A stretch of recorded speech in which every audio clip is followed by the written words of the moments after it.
नमस्कार दोस्तों, कैसे हैं आप लोग। उम्मीद करता हूं अच्छे होंगे। आज हम लोग देखेंगे एडुटेरिया का सेट नंबर 67 नंबर सेट देखेंगे। इससे पहले हम लोगों ने 1 से लेकर 66 सेट देखे पूरे विस्तार के साथ। तो पूरा वीडियो आप लोग देखिएगा, सभी एग्जाम के लिए बहुत ही महत्वपूर्ण है। चलिए दोस्तों, देखते हैं आज का पहला प्रश्न है, मानव शरीर में निम्नलिखित हार्मोन में कौन सा हार्मोन रक्त, कैल्शियम और फास्फेट को विनियमित करता है। तो कौन सा हार्मोन? तो यह हार्मोन है parathyroid hormone, option number D. कौन सा हार्मोन? Parathyroid hormone. इसका स्रावन कहाँ से होता है? तो इसका स्रावन होता है थायराइड ग्रंथि से। कहाँ से? थायराइड ग्रंथि से। थायराइड ग्रंथि में मसूर के दाने आकार के 4 छोटे छोटे ग्रंथियों से इसका स्रावन होता है। वहीं बात करें थायरोक्सिन हार्मोन, तो इसका भी स्रावन होता है थायराइड ग्रंथि से। थायराइड ग्रंथि को हम लोग अपटू ग्रंथि भी कहते हैं। थायरोक्सिन हार्मोन यह जो है मानव शरीर के विकास और वृद्धि करता है। वहीं बात करें मेलाटोनिन हार्मोन, तो इसका स्रावन पीनियल ग्रंथि से होता है। किस ग्रंथि से? पीनियल ग्रंथि से होता है। यह नींद को प्रोत्साहित करने वाला हार्मोन को स्रावित करता है। वहीं बात करें एड्रिनोलिन हार्मोन, तो एड्रिनोलिन हार्मोन इसका स्रावन अधिवृक्क से होता है। किससे होता है? अधिवृक्क से होता है। इसे ही लड़ो और उड़ो हार्मोन के नाम से जानते हैं। चलिए दोस्तों, देखते हैं आज का अगला प्रश्न है, किसी तत्व का सर्वाधिक मौलिक अभिलक्षण निम्नलिखित में से कौन सा है? तो उसका सर्वाधिक मौलिक अभिलक्षण होता है परमाणु क्रमांक, ऑप्शन नंबर बी। क्या होता है? परमाणु क्रमांक। अच्छा, किसी तत्व की परमाणु क्रमांक क्या होती है? तो किसी तत्व का परमाणु क्रमांक उसकी प्रोटॉन की संख्या के बराबर होता है। प्रोटॉन की संख्या के बराबर होता है। अच्छा, परमाणु भार कैसे निकालते हैं हम लोग? तो किसी तत्व का परमाणु भाग उस तत्व का प्रोटॉन की संख्या और न्यूट्रॉन की संख्या को जोड़कर निकालते हैं। प्रोटॉन और न्यूट्रॉन की संख्या को जोड़कर हम लोग क्या चीज का निकालते हैं? परमाणु भार निकालते हैं। वहीं प्रोटॉन की खोज गोल्डस्टीन ने किया था, इलेक्ट्रॉन की खोज थॉम्सन ने किया था और न्यूट्रॉन की खोज चैडविक ने किया था। चलिए अगला प्रश्न देखते हैं। प्रश्न, एक सफेद क्रिस्टलीय ठोस जो चीनी की तुलना में 550 गुना अधिक मीठा होता है, जिसका उपयोग मधुमेह के रोगी करते हैं, तो वह है सैकरीन। सैकरीन का उपयोग जो है मधुमेह के इलाज में किया जाता है। आंसर हो जाएगा ऑप्शन नंबर सी। वही बात करें, प्राकृतिक रूप से सबसे मीठा चीनी होता है फ्रुक्टोज। कौन सा होता है? फ्रुक्टोज होता है सबसे मीठा। फ्रुक्टोज जो है सुक्रोज से लगभग 1.7 गुना मीठा होता है। किससे? सुक्रोज से। और सुक्रोज ग्लूकोज से 0.7 गुना मीठा होता है। वहीं सुक्रोज लैक्टोज से 0.17 गुना मीठा होता है। वहीं बात करें सैकरीन, तो इसका केमिकल फॉर्मूला होता है C7H5NO3NO3S। ये इसका जो है फॉर्मूला होता है। चलिए दोस्तों, देखते हैं अगला प्रश्न है, निम्नलिखित में से कौन से एक तत्व का समस्थानिक कैंसर के उपचार में प्रयुक्त किया जाता है? तो कैंसर के उपचार में किसका प्रयोग किया जाता है? ये कोबाल्ट का। कोबाल्ट के समस्थानिक का प्रयोग कैंसर के उपचार में किया जाता है। वहीं बात कर लेते हैं, आयोडीन 131 का प्रयोग थायराइड ग्रंथि में किया जाता है। वहीं सोडियम 24 इसका उपयोग रक्त व्यतिक्रम में किया जाता है। किसमें? रक्त व्यतिक्रम में किया जाता है। अच्छा, आर्सेनिक 74 इसका प्रयोग ट्यूमर की पहचान के लिए किया जाता है। किसका? ट्यूमर की पहचान के लिए किया जाता है। वहीं फास्फोरस 32 इसका उपयोग ल्यूकेमिया के इलाज में किया जाता है। चलिए दोस्तों, अगला प्रश्न देखते हैं। प्रश्न है, निम्नलिखित में से कौन सा शब्द भूमि के एक ही यानी उसी टुकड़े पर एक साथ एक ही समय में 2 या अधिक फसलें उगाने की पद्धति को वर्णित करता है? तो इसे हम लोग क्या कहते हैं? इसे कहते हैं मिश्रित फसल, ऑप्शन नंबर बी। यानी एक साथ अनेक फसल को उगाना मिश्रित फसल कहलाता है। वहीं मिश्रित खेती क्या होती है या मिश्रित कृषि? तो कृषि के साथ साथ पशुपालन करना मिश्रित कृषि या खेती कहलाता है। चलिए अगला प्रश्न देखते हैं। सूर्योदय और सूर्यास्त के समय सूर्य लाल दिखाई देता है। प्रकाशिकी में यह घटना जो सूर्य के इस तरह से दिखाई देने के लिए जिम्मेवार है, क्या कहलाता है? तो यानी सूर्यास्त या सूर्योदय के समय सूर्य का लालिमा दिखाई देना यह प्रकाश के प्रकीर्णन का उदाहरण है। Option number C, scattering of light. इसी के कारण आकाश जो है नीला दिखाई देता है, प्रकाश के प्रकीर्णन के कारण ही। वहीं बात करें सूर्य का सूर्योदय से पहले या सूर्यास्त के बाद तक दिखाई देना प्रकाश का अपवर्तन का उदाहरण है। वहीं तारों का टिमटिमाना प्रकाश का अपवर्तन का उदाहरण है। पानी में रखा हुआ सिक्का ऊपर दिखाई देना, यह भी प्रकाश का अपवर्तन का कारण है। वहीं पूर्ण आंतरिक परिवर्तन का उदाहरण की बात करें तो हीरो का चमकना, टूटे ग्लास का चमकना, मरीचिका का बनना, यह पूर्ण आंतरिक परावर्तन का उदाहरण है। चलिए अगला प्रश्न देखते हैं। प्रश्न है, एक लेंस की क्षमता +2.0 डायोप्टर है, निम्नलिखित में से कौन सा कथन लेंस के बारे में सही है? जैसे ही प्लस का साइन आया तो यानी वह लेंस होगा उत्तल लेंस। कौन सा लेंस होगा? उत्तल लेंस। अच्छा, तो उसकी फोकस दूरी कितना होगी? तो इसका फॉर्मूला है फोकस दूरी बराबर 1/p। 1/p तो 1 p का वैल्यू दिया हुआ है कितना? तो 2 डायोप्टर, प्लस में 2 डायोप्टर, तो इसे हम लोग डिवाइड करेंगे, ये मीटर में आएगा तो 0.5 मीटर। 0.5 मीटर और वह लेंस, उसकी फोकस दूरी होगी 0.5 मीटर और वह लेंस होगा उत्तल लेंस। आंसर हो जाएगा ऑप्शन नंबर सी। चलिए अगला प्रश्न देखते हैं। नाइट्रोजन प्रदूषण से संबंधित निम्नलिखित तथ्यों पर विचार कीजिए। देख लेते हैं। भारत में नाइट्रोजन प्रदूषण का मुख्य स्रोत कृषि है, बिल्कुल सही। नाइट्रोजन ऑक्साइड NO2 तथा NO2 हवा तथा ओजोन के निर्माण के लिए भी जिम्मेवार है, ये भी सही है। आंसर हो जाएगा ऑप्शन नंबर सी, दोनों कथन सही है। चलिए अगला प्रश्न देखते हैं। पेयजल में नाइट्रेट की मात्रा अधिक होने से कौन सा रोग होता है? तो पेयजल में नाइट्रेट की अधिक मात्रा से ब्लू बेबी सिंड्रोम नामक बीमारी होती है। आंसर हो जाएगा option number D, blue baby syndrome. वहीं पारा की अधिकता से कौन सा रोग होता है? मिनीमाता रोग होता है। वहीं सीसा की अधिकता से एनीमिया नामक बीमारी, एनीमिया की बीमारी भी हो सकती है सीसा की अधिकता से। चलिए अगला प्रश्न देखते हैं। ब्रह्मांड में सबसे अधिक मात्रा में कौन सा तत्व पाया जाता है? तो ब्रह्मांड में सबसे अधिक मात्रा में क्या पाया जाता है? तो यह पाया जाता है hydrogen. Option number D, hydrogen जो है ब्रह्मांड में सबसे अधिक पाया जाता है। वहीं बात करें पृथ्वी की भूपरपट्टी पर सर्वाधिक मात्रा में ऑक्सीजन पाया जाता है। क्या? ऑक्सीजन। उसके बाद सिलिकॉन, उसके बाद एल्युमिनियम, उसके बाद आयरन और उसके बाद कैल्शियम। वहीं धातु की बात करें तो सबसे अधिक मात्रा में एल्युमिनियम पाया जाता है और उसके बाद जो है आयरन पाया जाता है, यानी लोहा पाया जाता है। चलिए दोस्तों अगला प्रश्न देखते हैं।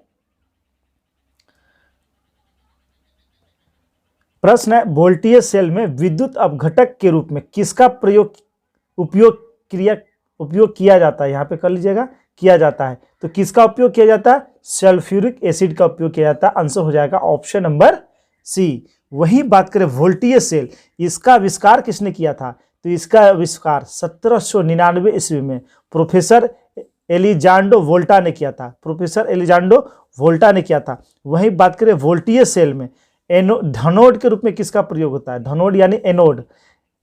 एनोड के रूप में किसका प्रयोग होता है? तो वोल्टेज सेल में एनोड के रूप में कॉपर का प्रयोग होता है और कैथोड के रूप में जस्ता का प्रयोग होता है। किसका? जस्ता का प्रयोग होता है। चलिए दोस्तों देखते हैं अगला प्रश्न। प्रश्न है, जीवाणुओं की कोशिका भित्ति निम्न में से किसकी बनी होती है? तो जीवाणुओं की कोशिका भित्ति किसकी बनी होती है? तो यह बनी होती है काइटिन की। ऑप्शन नंबर बी, किसकी बनी होती है? काइटिन की बनी होती है। वहीं बात करें पादप का कोशिका भित्ति, पादप का कोशिका भित्ति किसकी बनी होती है? सेल्यूलोज की बनी होती है। किसकी? सेल्यूलोज की बनी होती है। वहीं बात करें कोशिका झिल्ली किसकी बनी होती है? तो कोशिका झिल्ली की बात हो रही है, यहाँ कोशिका भित्ति की बात थी। कोशिका झिल्ली, तो कोशिका झिल्ली जो है प्रोटीन और लिपिड का बना होता है। किसका?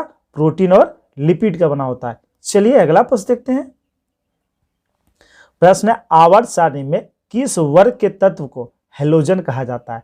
तो आवर्त सारणी में हेलोजन वर्ग कहलाता है वर्ग 17। वर्ग 17 को हेलोजन वर्ग कहा जाता है। वहीं बात करें वर्ग 18, तो इसे हम लोग कहते हैं उत्कृष्ट वर्ग, उत्कृष्ट वर्ग या अक्रिय गैस वर्ग। वहीं वर्ग 16 कहलाता है चाल्कोजन समूह, चाल्कोजन वर्ग या चाल्कोजन समूह। वहीं वर्ग 15 या निक्टोजेन समूह कहलाता है, यह जो है निक्टोजेन समूह कहलाता है। चलिए दोस्तों अगला प्रश्न देखते हैं। प्रश्न है, मीथेन एक रंगहीन, गंधहीन, गैर विषैली किंतु ज्वलनशील गैस है, इसका सामान्य नाम क्या है?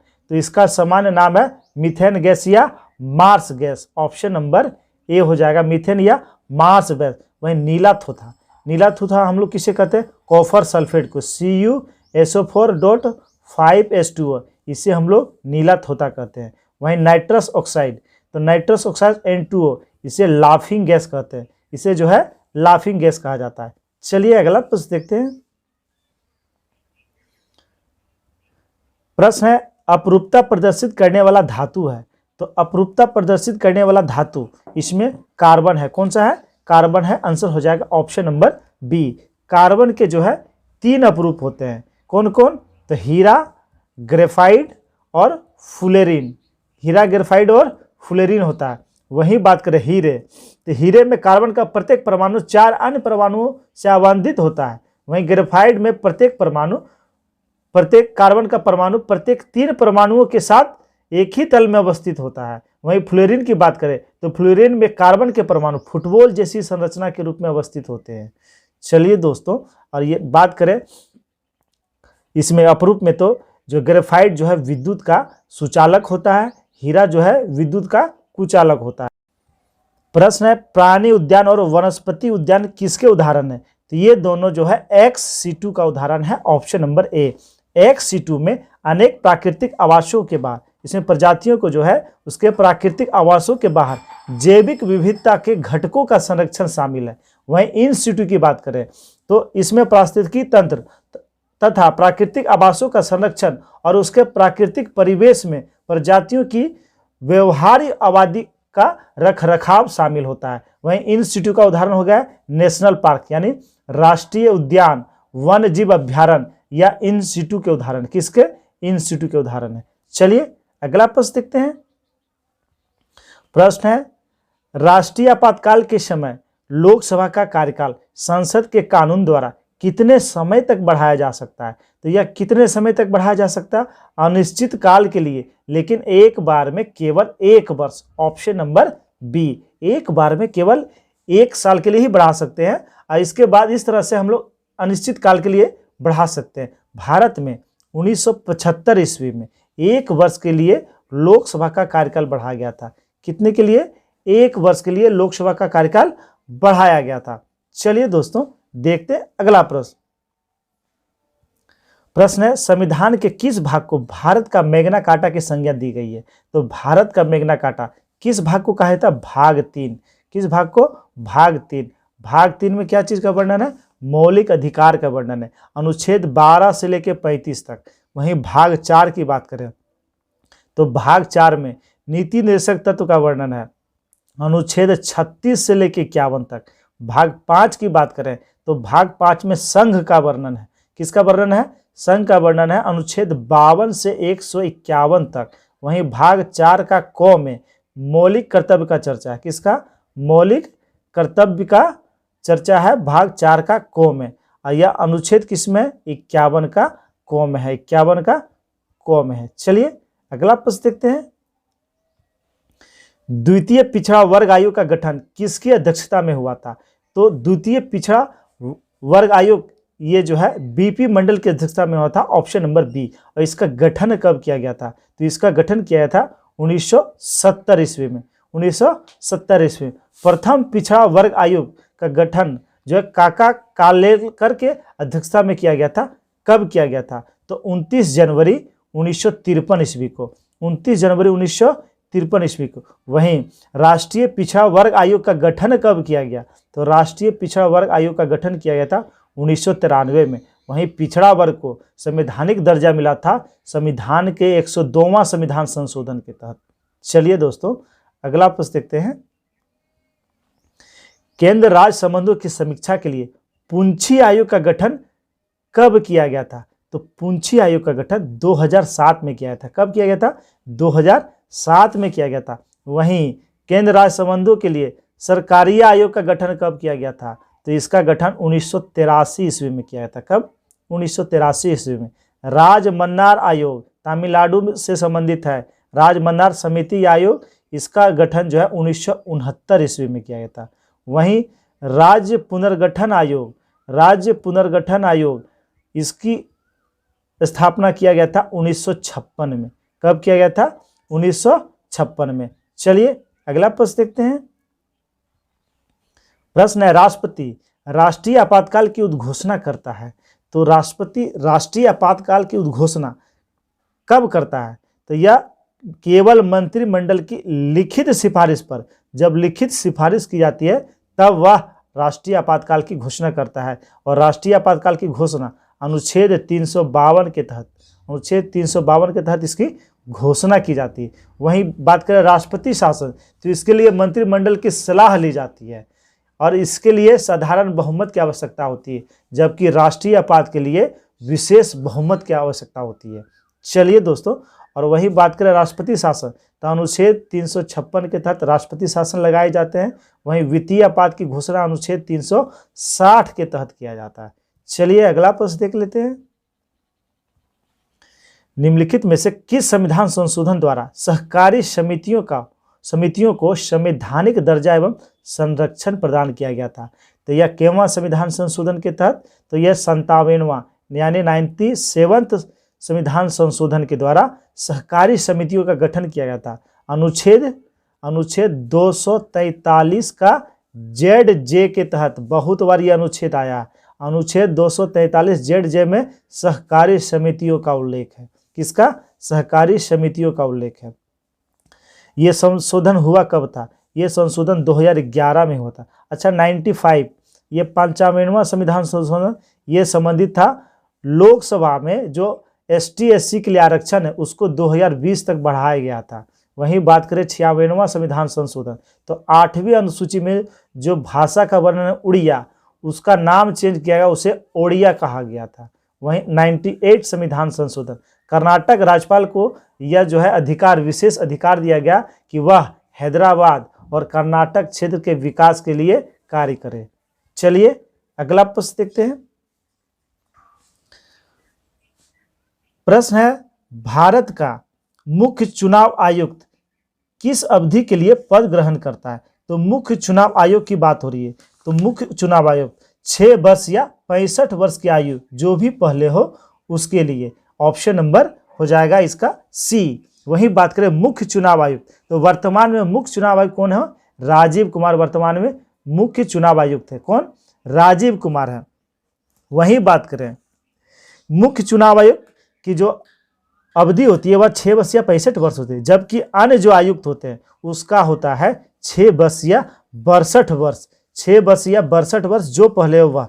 वहीं बात करें मुख्य चुनाव आयुक्त, वह अन्य आयुक्तों को सर्वोच्च न्यायालय के न्यायाधीशों के बराबर वेतन और भत्ते प्राप्त होते हैं। वहीं पहले चुनाव आयोग एक संसदीय आयोग था, परंतु 1993 में से 3 सदस्यीय आयोग बना दिया गया, यानी इसमें 3 सदस्य कर दिए गए।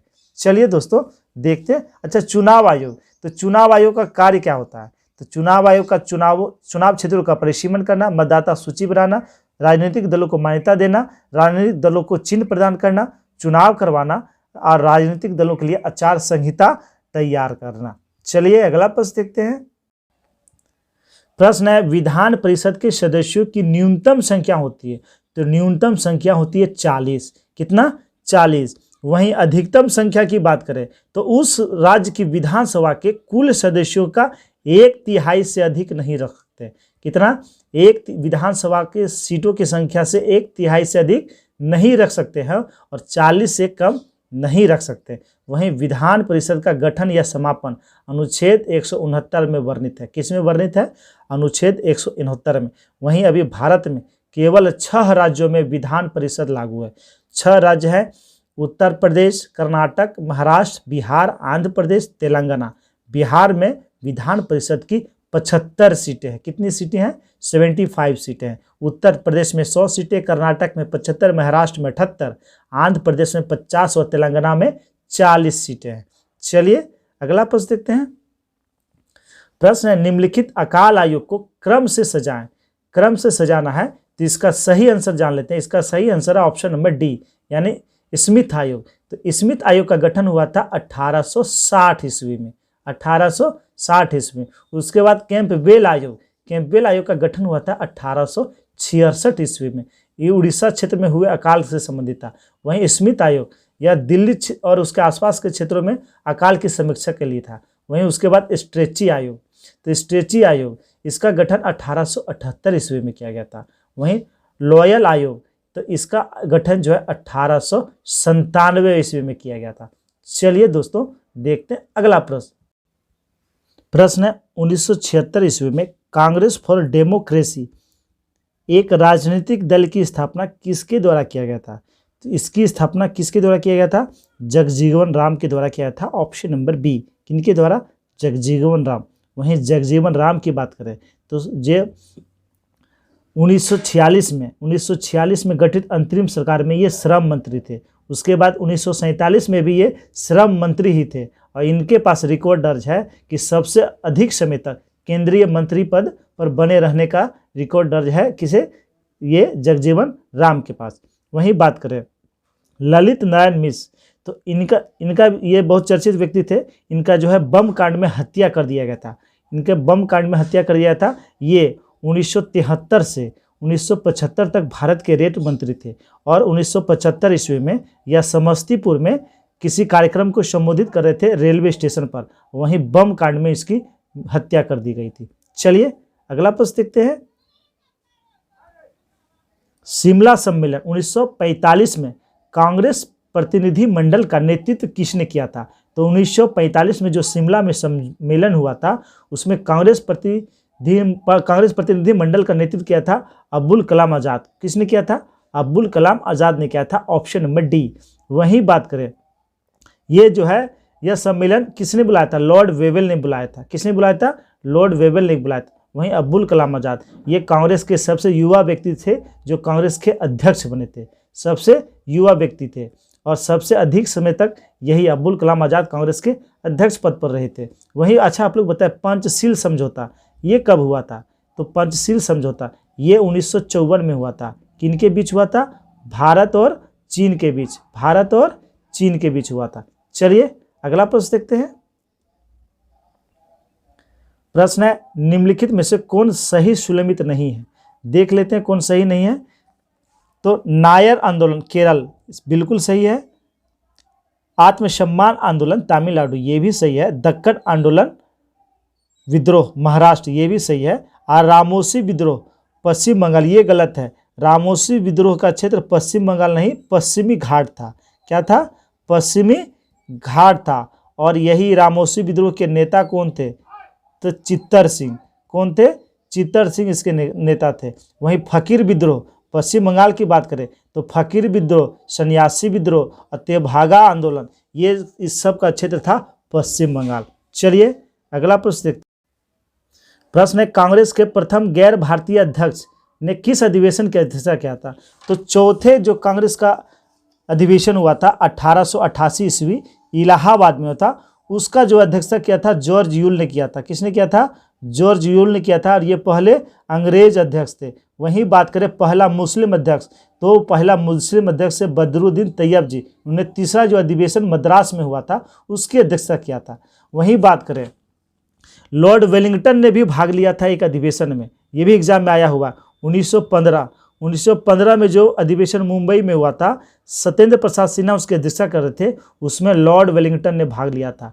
लॉर्ड वेलिंगटन ने भाग लिया था। वहीं बात करें असहयोग आंदोलन का प्रस्ताव किस अधिवेशन में पास हुआ था? तो ये कलकत्ता अधिवेशन 1920 में पास हुआ था। सबसे युवा अध्यक्ष बने थे 1923 के दिल्ली अधिवेशन के अध्यक्षता किया था किसने? अब्दुल कलाम आज़ाद ने। प्रथम भारतीय महिला अध्यक्ष बनी थी सरोजनी नायडू 1925 के कानपुर अधिवेशन की अध्यक्षता किया था। वहीं कोई पहली महिला जिन्होंने इसकी अध्यक्षता किया था तब वह कौन थे? तो हम लोग जानते हैं वह थी एनी बेसेंट। एनी बेसेंट 1917 के कलकत्ता अधिवेशन की अध्यक्षता किया था। चलिए अगला प्रश्न देखते हैं। प्रश्न है अलीगढ़ आंदोलन का नेतृत्व किसने किया था? तो अलीगढ़ आंदोलन इसका नेतृत्व किसने किया था? तो सर सैयद अहमद खान ने किया था। Option number A. ये हुआ कब था? तो ये 1875 में हुआ था। इसका उद्देश्य क्या था? तो ये कहते थे इस्लाम के प्रति अपने निष्ठा को कमजोर किए बिना भारतीय मुसलमानों को आधुनिक शिक्षा दिया जाए। आधुनिक शिक्षा दिया जाए। चलिए अगला प्रश्न देखते हैं। प्रश्न है, निम्नलिखित में से कौन डलहौजी की सबसे बड़ी राजनीतिक भूल सिद्ध हुई? तो लॉर्ड डलहौजी की सबसे बड़ी राजनीतिक भूल हुई थी अवध का अधिग्रहण। ऑप्शन नंबर डी, अवध का इन्होंने अधिग्रहण किया था। अवध का अधिग्रहण कब किया गया था? तो 1857 ईस्वी में, 56 ईस्वी में, 1856 ईस्वी में इन्होंने अवध का अधिग्रहण कर लिया था। और यही कारण बना था, उसके बाद जब प्रथम स्वतंत्रता संग्राम 1857 में हुआ था, तो अवध के लोगों ने चढ़ बढ़कर भाग लिया था और इससे अंग्रेजों को बहुत ज़्यादा नुकसान हुआ था। वहीं जिस समय इन्होंने अवध का अधिग्रहण किया था, उस समय अवध का नवाब कौन था? ये भी एग्जाम में आया हुआ प्रश्न है। तो उस समय अवध का नवाब था वाजिद अली शाह। कौन था? वाजिद अली शाह था। चलिए अगला प्रश्न देखते हैं। प्रश्न है, निम्नलिखित में कौन सही है? देख लेते हैं कौन सही है। प्रथम आंग्ल मिस्र युद्ध हैदर अली पराजित हुआ, ये गलत है। द्वितीय आंग्ल मिस्र युद्ध हैदर अली ने अंग्रेजों को पराजित किया, ये भी गलत है। तृतीय आंग्ल मिस्र युद्ध टीपू ने अंग्रेजों को हराया, ये भी गलत है। और चतुर्थ आंग्ल मिस्र युद्ध टीपू की पराजय हुई, ये सही है। ऑप्शन नंबर डी, टीपू की पराजय हुई और टीपू सुल्तान मारा भी गया। कब? 1799 ईस्वी में।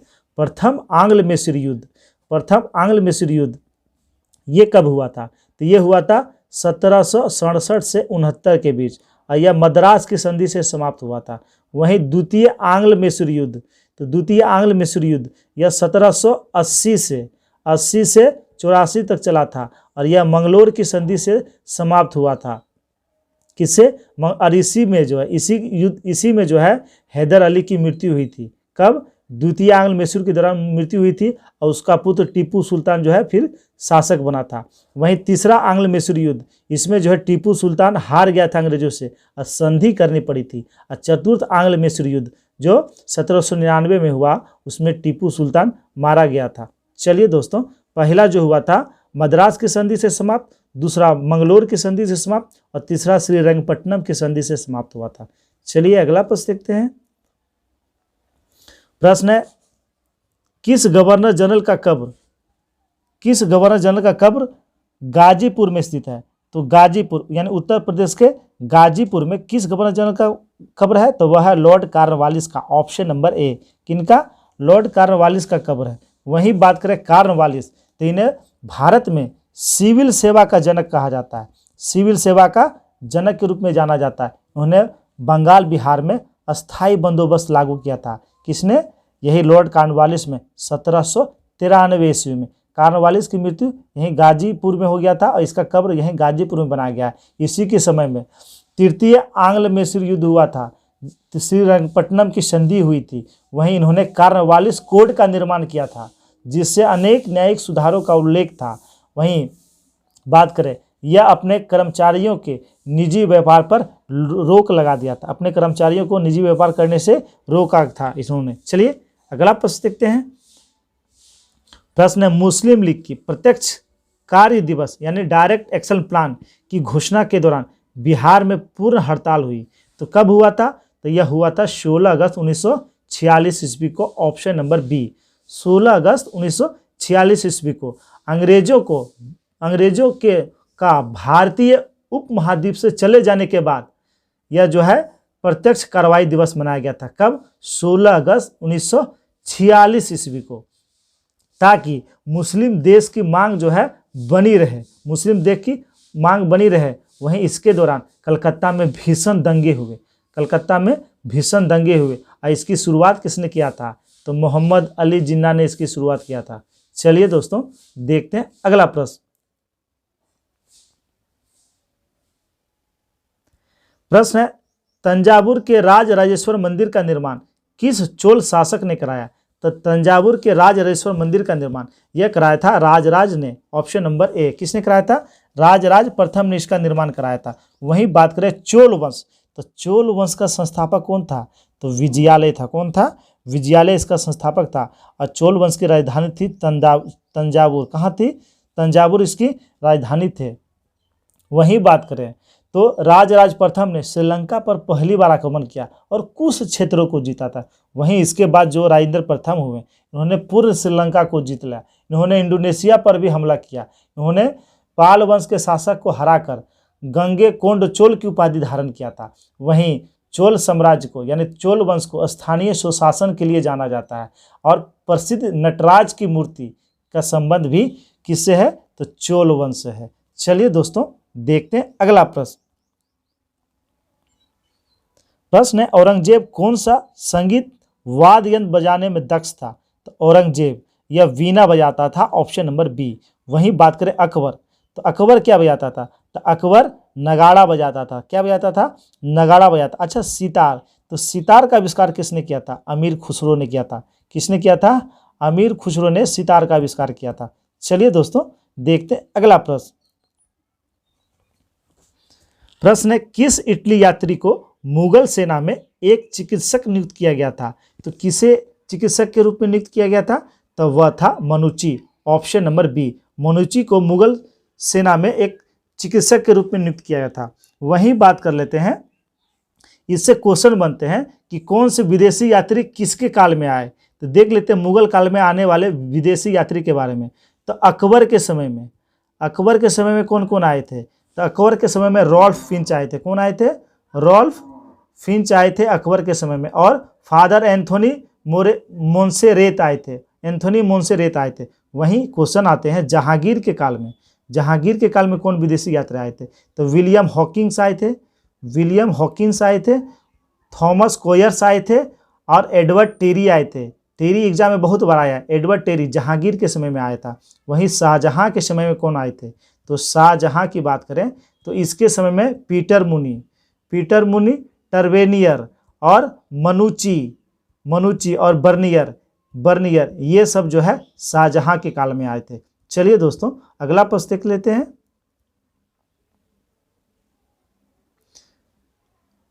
प्रश्न है, सबसे कट्टरवादी सूफी संप्रदाय कौन था? तो सबसे कट्टरवादी सूफी संप्रदाय था नक्शबंदी, ऑप्शन नंबर बी। कौन था? नक्शबंदी था। चलिए अगला प्रश्न देखते हैं। प्रश्न है, फिरोज शाह तुगलक द्वारा स्थापित दारुल सफा क्या था? तो दारुल सफा यह एक खैराती अस्पताल था, ऑप्शन नंबर सी। क्या था? दारुल सफा एक खैराती अस्पताल था। वहीं फिरोज शाह तुगलक ने गुलामों के लिए एक विभाग की स्थापना किया था। गुलामों के लिए वह विभाग था दीवाने बंदगान। वहीं इन्होंने जो है विधवा स्त्री, अनाथ स्त्री और मुसलमानों के लिए एक दीवाने खैरात की स्थापना किया था। वहीं दीवाने इस्तेहाक जो है मृत सैनिकों के आश्रितों की मदद के लिए इन्होंने दीवाने इस्तेहाक विभाग की स्थापना किया था। चलिए दोस्तों प्रश्न है, गुप्त काल में भूमि का वर्गीकरण किया गया था। ऐसी भूमि जो जोतने योग्य नहीं होती थी क्या कहलाती थी? तो जो जोतने योग्य नहीं होती थी उसे खिल्ली कहा जाता था, ऑप्शन नंबर डी। गुप्त काल में 5 प्रकार के भूमि का उल्लेख है। पहला क्षेत्र, तो क्षेत्र भूमि होता जो कृषि योग्य होता था, जो कृषि के योग्य होता था उसे क्षेत्र भूमि कहा जाता था। वहीं वास्तु भूमि जो वास करने यानी रहने योग्य होता था उसे वास्तु भूमि कहा जाता था। चारागाह भूमि तो पशुओं के चारा योग्य होता था तो वह भूमि चारागाह भूमि कहलाता था। वहीं खिल भूमि हो गया जो जोतने योग्य नहीं होता था। और एक और भूमि था वह था अप्रहत भूमि। यह भूमि बिना जोती गई जंगली भूमि को अप्रहत भूमि कहा जाता था। चलिए दोस्तों अगला प्रश्न देखते हैं। प्रश्न है, किस बौद्ध संगीति के दौरान महात्मा बुद्ध के उपदेशों का संकलन किया गया? तो किस बौद्ध संगीति? तो प्रथम बौद्ध संगीति आंसर हो जाएगा ऑप्शन नंबर ए। वहीं बात करें प्रथम बौद्ध संगीति तो ये कब हुआ था? ये 483 ईसा पूर्व राजगीर में हुआ था। इसी के दौरान प्रथम बौद्ध संगीति के दौरान सूत पिटक और विनय पिटक का रचना किया गया था। सूत पिटक और विनय पिटक। सूत पिटक हम लोग जानते हैं बुद्ध के धार्मिक विचारों और वचनों का संग्रह है इसी में सूत पिटक में, और विनय पिटक इसका बौद्ध के नियमों का वर्णन है। तो ये दोनों का जो है संकलन किया गया था प्रथम बौद्ध संगीति में। वहीं बात करें द्वितीय बौद्ध संगीति तो यह वैशाली में होता 383 ईसा पूर्व। सावा काबी की अध्यक्षता में शासक थे कालाशोक। तृतीय बौद्ध संगीति, यह 250 ईसा पूर्व हुआ था। अशोक के समय पाटलिपुत्रा में हुआ था। मोगली सुतपुतम इसके अध्यक्ष थे। चतुर्थ बौद्ध संगीति, यह कनिष्क के समय कुंडलवन कश्मीर में हुआ था। वसुमित्र अध्यक्ष थे और अश्वघोष उपाध्यक्ष थे। वहीं बात करें 3 पिटक है, 2 पिटक की तो रचना प्रथम बौद्ध संगीति में हुआ था। तीसरा जो अभिधम्म पिटक है उसकी रचना कब हुआ था? तो उसकी रचना हुआ था तृतीय बौद्ध संगीति में। कब हुआ था? तृतीय बौद्ध संगीति में हुआ था। चलिए दोस्तों देखते हैं अगला प्रश्न। ब्रिटिश ईस्ट इंडिया कंपनी के सेवकों के कार्यकारी तथा न्यायिक अधिकार सर्वप्रथम किसके समय में अलग किए गए? तो ये किसके समय में अलग किए गए थे? तो ये अलग किए थे Lord Cornwallis, option number B. अभी हम लोगों ने देखा कॉर्नवालिस को भारतीय स्वशासन का जनक कहा जाता है। भारतीय स्वशासन का जनक कहा जाता है। चलिए दोस्तों अगला प्रश्न देख लेते हैं। प्रश्न है revenue of council of Patna की स्थापना कब की गई? तो रेवेन्यू काउंसिल ऑफ पटना इसकी स्थापना कब किया गया था? तो इसकी स्थापना किया गया था 1770 ईस्वी में। कब किया गया था? 1770 ईस्वी में, ऑप्शन नंबर ए। जबकि हम लोग जानते हैं board of revenue, board of revenue इसकी स्थापना कब किया गया था? तो इसकी स्थापना 1772 ईस्वी में वारेन हेस्टिंग्स के समय किया गया था। चलिए अगला प्रश्न देखते हैं। प्रश्न है भारतीय जनगणना 2011 के अनुसार बिहार के किस जिले में सबसे कम दशकीय वृद्धि दर्ज की गई? तो ये सबसे कम दशकीय वृद्धि ये दर्ज किया गया था कौन सा जिला में? तो यह जिला था गोपालगंज जिला, ऑप्शन नंबर ए। कौन सा जिला? गोपालगंज जिला में सबसे कम वृद्धि दर्ज किया गया था। वहीं बात करें सर्वाधिक जनसंख्या वाला जिला कौन सा है? तो सर्वाधिक जनसंख्या वाला जिला है पटना। वहीं सबसे कम जनसंख्या वाला जिला कौन सा है? तो शेखपुरा। कौन सा है? शेखपुरा सबसे कम जनसंख्या वाला जिला है। सर्वाधिक जनसंख्या घनत्व वाला जिला कौन सा है? तो शिवहर। जनसंख्या घनत्व में सबसे अधिक है शिवहर का स्थान। किसका स्थान है? शिवहर का स्थान है। और सबसे कम की बात करें तो कैमूर भभुआ का स्थान, कैमूर भभुआ का स्थान है। वहीं बात करें सर्वाधिक ग्रामीण जनसंख्या वाला जिला, तो सर्वाधिक ग्रामीण जनसंख्या वाला जिला है पूर्वी चंपारण। कौन सा है? पूर्वी चंपारण। और वहीं सर्वाधिक नगरीय प्रतिशत वाला जिला है पटना। कौन सा है? पटना है। वहीं बात करें सर्वाधिक लिंगानुपात तो गोपालगंज। किसका? गोपालगंज का सर्वाधिक लिंगानुपात है। और सबसे कम लिंगानुपात मुंगेर का है। किसका? मुंगेर का है। गोपालगंज का लिंगानुपात 10/121 है। जबकि बिहार का लिंगानुपात कितना है? तो 918 है। बिहार में लिंगानुपात 918 है। चलिए अगला प्रश्न देखते हैं। प्रश्न है तीव्रतर समपोषणीय और अधिक समावेशी समृद्धि किस पंचवर्षीय योजना का मुख्य लक्ष्य था? तो यह लक्ष्य था किस पंचवर्षीय योजना का? तो यह लक्ष्य था 12वीं पंचवर्षीय योजना का।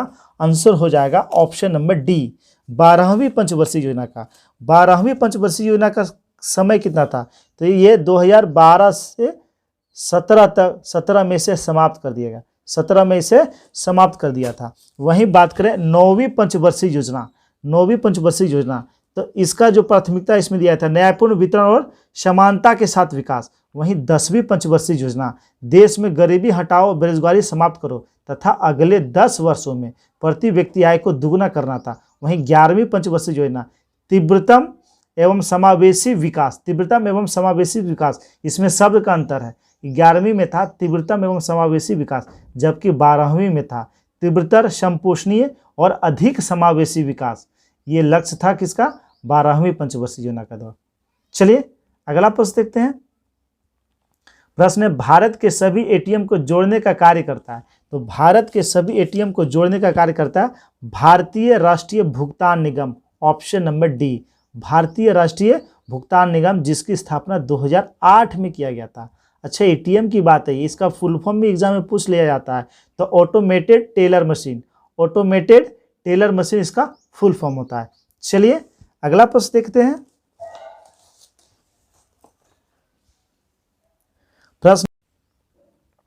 प्रश्न है विश्व आर्थिक संभावना रिपोर्ट किसके द्वारा तैयार की जाती है? तो ये विश्व बैंक के द्वारा तैयार किया था। आंसर हो जाएगा ऑप्शन नंबर सी, विश्व बैंक, इसकी स्थापना 1944 ईस्वी में किया गया था और इसका हेडक्वार्टर कहाँ है?